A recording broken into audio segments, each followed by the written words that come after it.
I don't want to be hypocrite. Yes, masaya pag you are earning more than enough. Yes, totoo naman yun.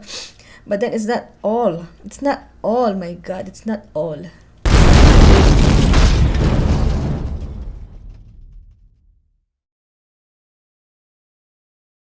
Masaya ba maging nurse? Yeah, kasi it's always different na ma-feel mo na may tinutulungan kang tao, na you'll be of service of someone na hindi mo kaano-ano. Secondary na lang yung monetary compensation.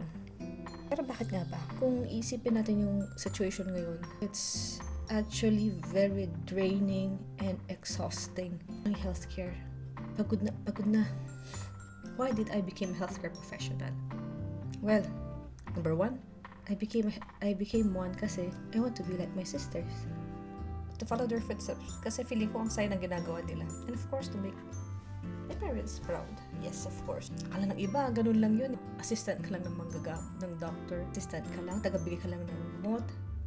And all, but the weight of the responsibility, it's the thing that people not in healthcare can't see. The responsibility sa nagkamali ka. So, I was in that position na I don't care kahit na ang toxic ng trabaho. I don't care kahit late akong nauwi. I don't care kahit maliit ang sahod. I don't care kahit may man namamalit sa'yo. What I care of is ang ginagawa ko. Masaya ako sa ginagawa ko. Still have that heart na, sige lang, go lang. Better days will come. But did I regret being one? Iba yung you love doing your work. Iba yung you only love what you're doing because of the compensation.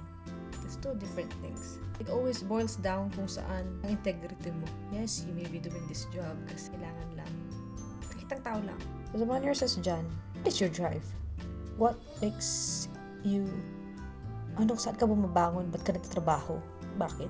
Toxic na nga ang buhay ng nurse eh. Wala kang time sa sarili mo. Wala kang time sa family mo. Monetary compensation, secondary lang naman yan. Masaya, yung feeling na, yes, it's just temporary feeling. Ang pinaka-importante dito is, you are happy. Masaya ka sa ginagawa mo. Yung drive mo as nurse is, I don't want to be hypocrite. Yes, masaya pag you are earning more than enough. Yes, totoo naman yun. But then it's not all. It's not all, my God. It's not all. What's important is the inner peace that you have in yourself, that I can say. Malaki nga sweldo mo, hindi ka naman masaya. Para saan ang laki ng sweldo mo kung ganun? Malaki nga sweldo mo pero bara-bara ka magtrabaho sa trabaho. Where is the heart? Go back why you started. Why you became one. For sure sasabihin, kung babalikan mo yung time na ba't ka nag-nurse, kasi gusto mong makatulong. I hope I guess it right. Still, talaga, it's all about the priorities that we have in life. Yes, we want a better future for our family. Yes, I agree to that. Pero masaya ba? I always ask myself this, no? I ask myself, bakit parang may kulang? Inner peace, maybe? Maybe I haven't reached that point na I feel that I make someone proud. Chasing success? Yes, I don't talk na talaga. I consider myself successful, yes. So don't get me wrong. Don't think that I am mayabang. I'm just talking through based on what I feel. Hindi success is not everything.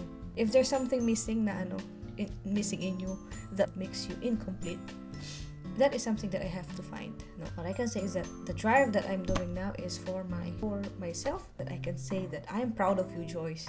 And then someone would say, yes, you are enough. That is the validation gusto kong mawala sa isip ko. Because if you're seeking validation for what you do, you will never feel enough. Kasi you will not stop pleasing people for their advantage. I'm doing this because of me. Yun.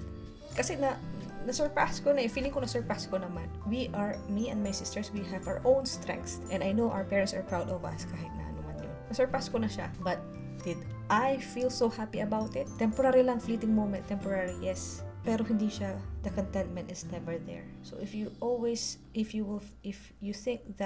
think the way I think and feel, siguro it's time to refocus things. Go back to how you started. It's not because you wanted to earn much, but because how would this job make you feel fulfilled by helping other people.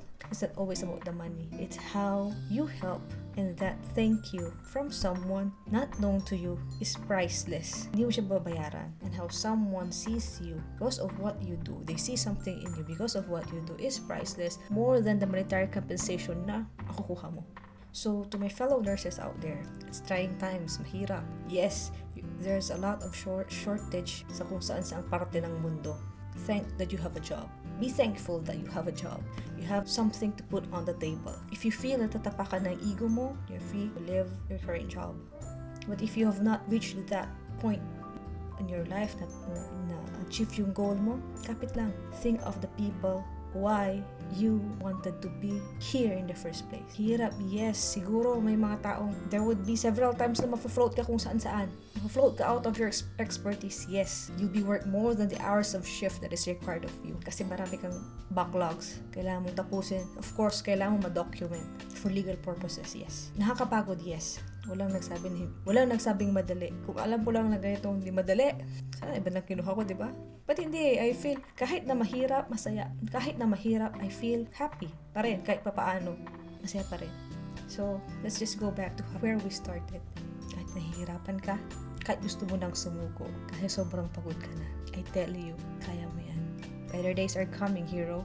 Better days. Happy Nurses Day. Happy Nurses Week.